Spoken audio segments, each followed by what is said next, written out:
So we're in the Monaro High Plains at the moment and heading up this top of this ridge line.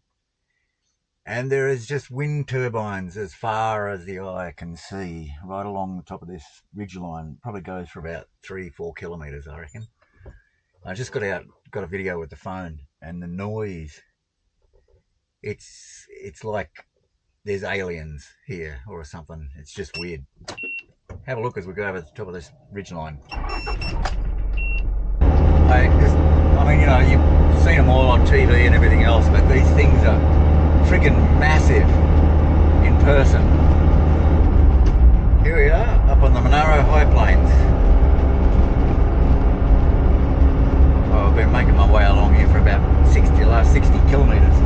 We've got about another 60 kilometres to go to get to Berrydale.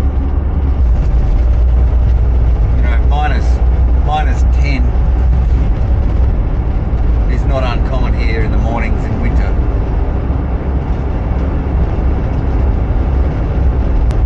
It's about 15 degrees out there, horrible cold wind, grey and overcast. That's a nice summer's day up here. You can imagine what it's like in winter.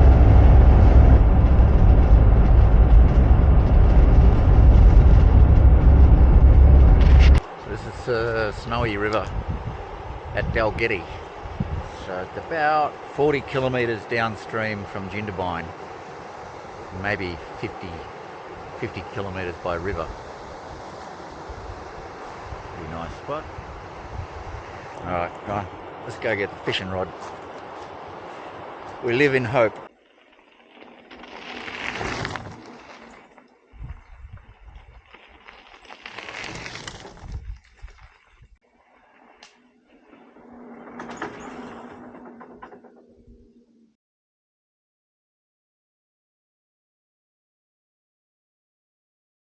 We're on the Snowy Mountains Highway heading towards Kiandra.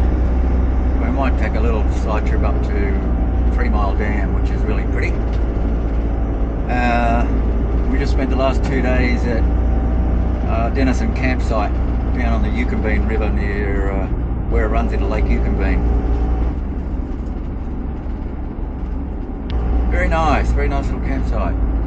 I'm just trying to keep my eye out for an old haunt that I used to know called Delaney's Hut. I think it's been burnt down twice and rebuilt twice, but I don't know how. I just got that turn to Delaney's Hut, which you can just see there. Oh, many fond memories of camping here in miserable winter conditions. This is Delaney's Hut. Yeah, it was rebuilt, I think, after the 2011 fires, which just utterly devastated the entire area. And you can see the fireplace of the original old hut. I think that was built back in about 1930 or 1927, something like that. God, I'd had many a campfire in that, in the miserable winter, where it's sleeting, hailing or snowing outside or raining. We'll go in and have a look.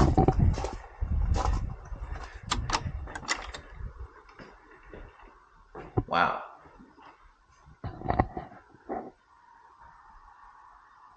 I don't know what this is like in low light, but look at that. Fireplace is absolutely cleaned out and immaculate. No graffiti on the walls. And it's pretty much to spec of the original one. I remember sitting here not long after this was built. I think there's a little table just here at the window, and it was winter and it was miserable outside. It was about -2, and it's sleeting and hailing, and I could hear the dingoes howling outside at night. Well, wild dogs, half wild dogs, half dingo. And I had that fire going as flat out as I could get it. But yeah, very nice hut. The old one was originally built as a cattleman's hut back in the late 20s, early 30s, I think it was.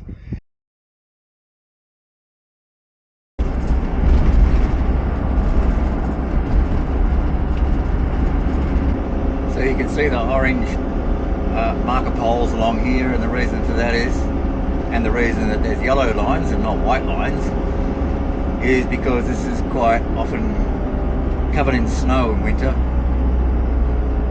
And there's a couple of reasons that there's no trees in this area. One of them is that the gold mining back in the 1870s in Kiandra, they cut down a lot of the trees for shoring up the mines. The other reason is that it's so damn cold. It's like a cold air sink off the main range, which has always got snow on it for about 6 months of the year. The cold air comes down into these valleys and it's just sub-zero temperatures most of the time, so very little can grow here other than tussock grass. So this is Kiandra. You can see a couple of old chimney remnants.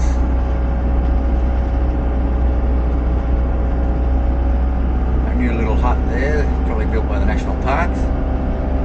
Kiandra is at an elevation of 1400 metres, and it's also the crossroads. There's an intersection coming up that goes to 3 Mile Dam and down to Cabramurra.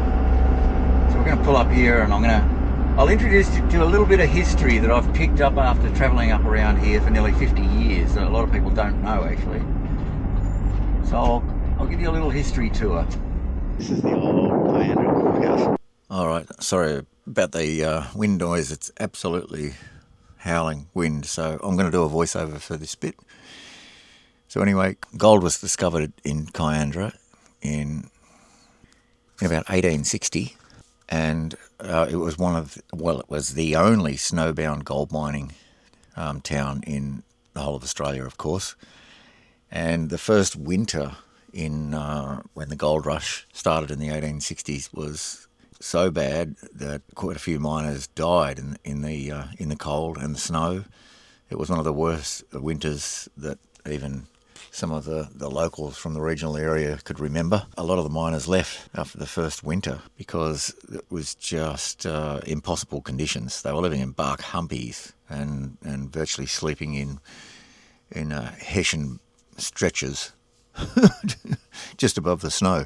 So Kiandra was a bitter place to try and discover gold, and there was a little bit of reef gold, but most of the miners were after the alluvial gold on the surface, and that didn't last for very long. So it was only, I think, about 2 years, and most of the miners had left, and there was the only mining that went on from there was the sluice mining, which is why the 3 Mile Dam was built, and they hydraulically funneled the water down to Kiandra, where they just blasted away the hillsides and filtered the water and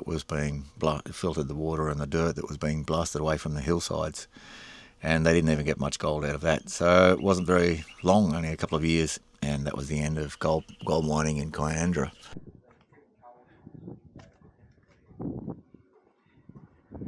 So yeah, she's a bleak old place to have anything up here.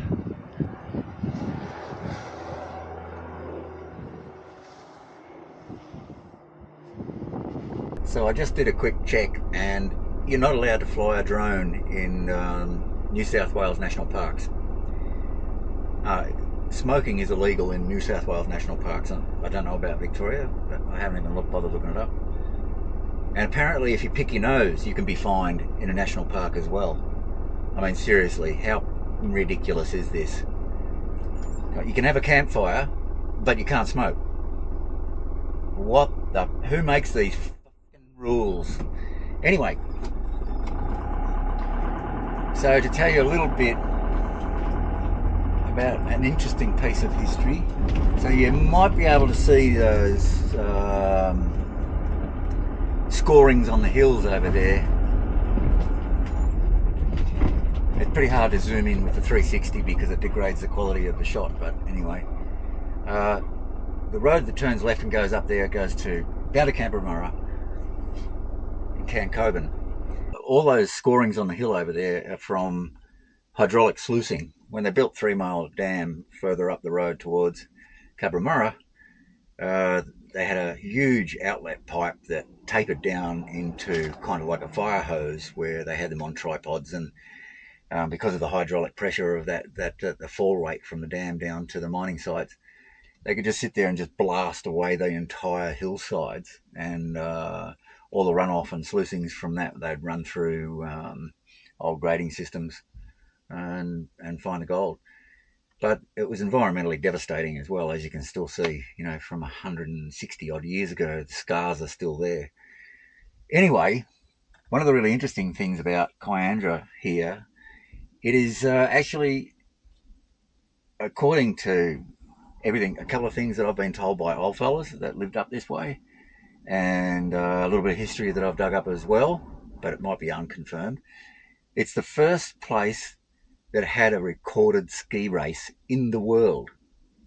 Now, I'm sure the Vikings had ski races and so on and so forth, and the Norwegians and so on, hundreds of years before Australia was even discovered, but they weren't technically recorded.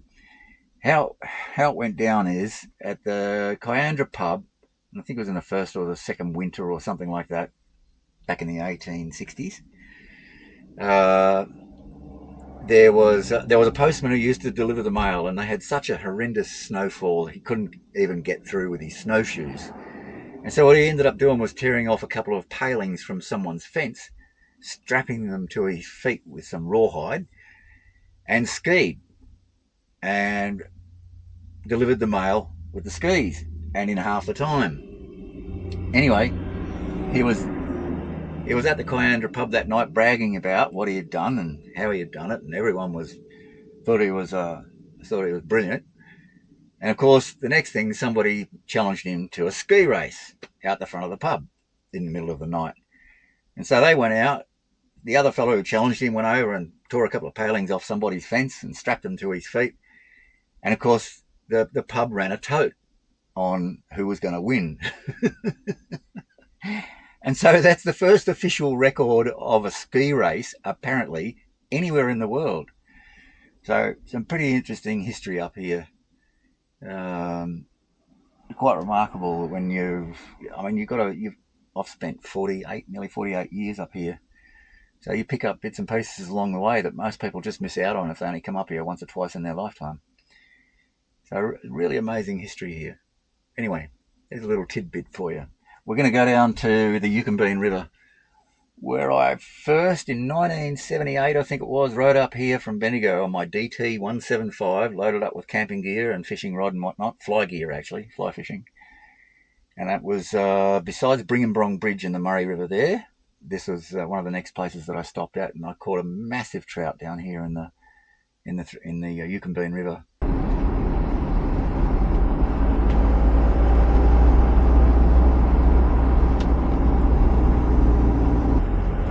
So this is 3 Mile Dam.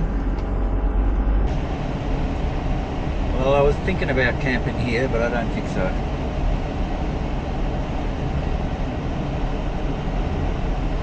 A few too many people around, I think.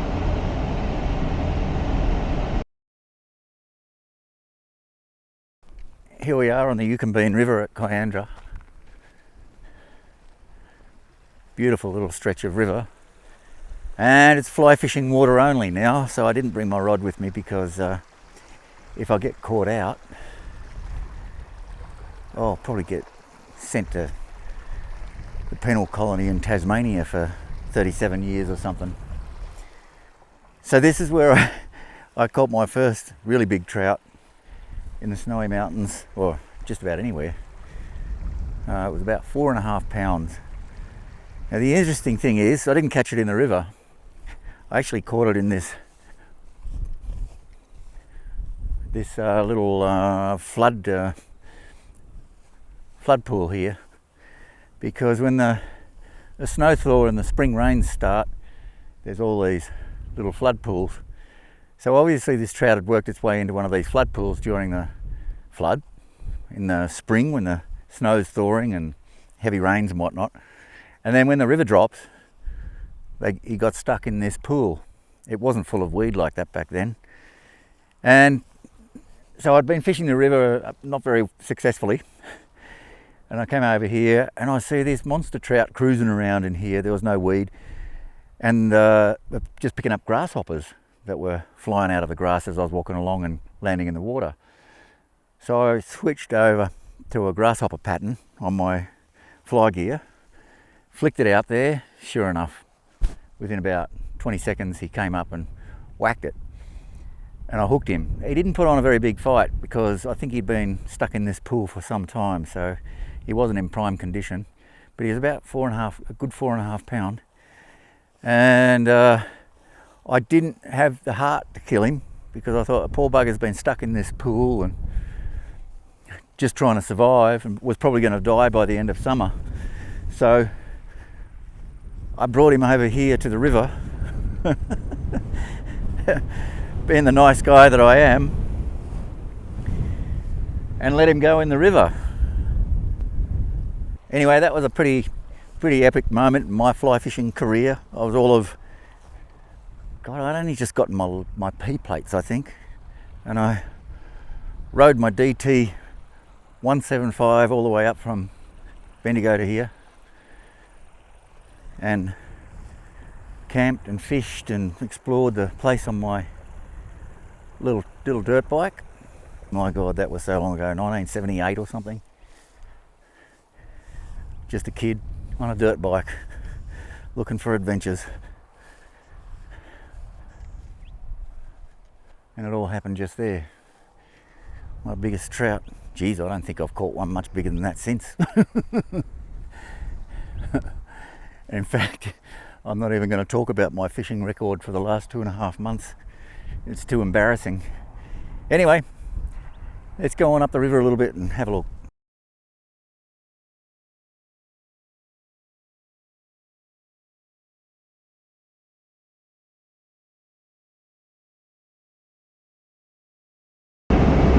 Well,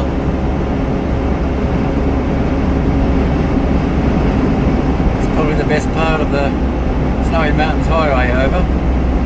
There's still some nice stuff, but this is, to me, all this tussock grass and open plains and alpine country is just stunning. I love it. And it keeps calling me back over and over and over again.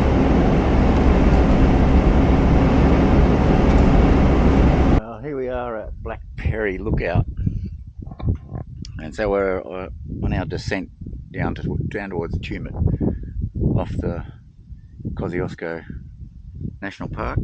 Poor old Snowies, I think in the last 40 years it's just become a bit of a theme park.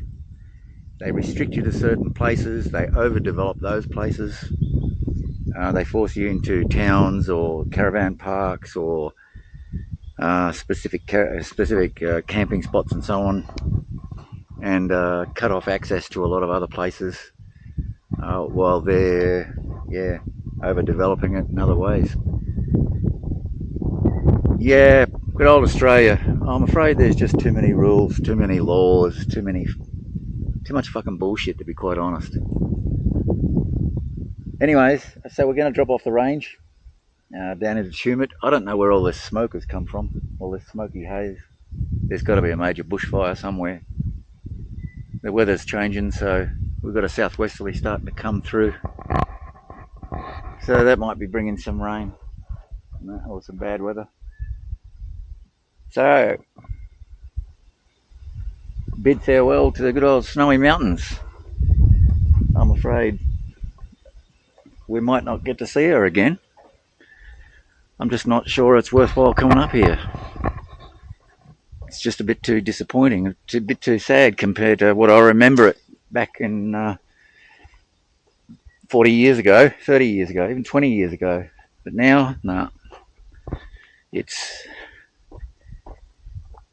just represents everything I've disliked about Australia, I think. Too many rules.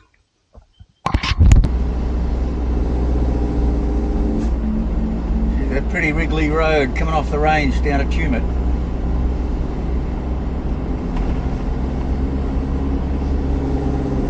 Good on a bike, not so good on a bus.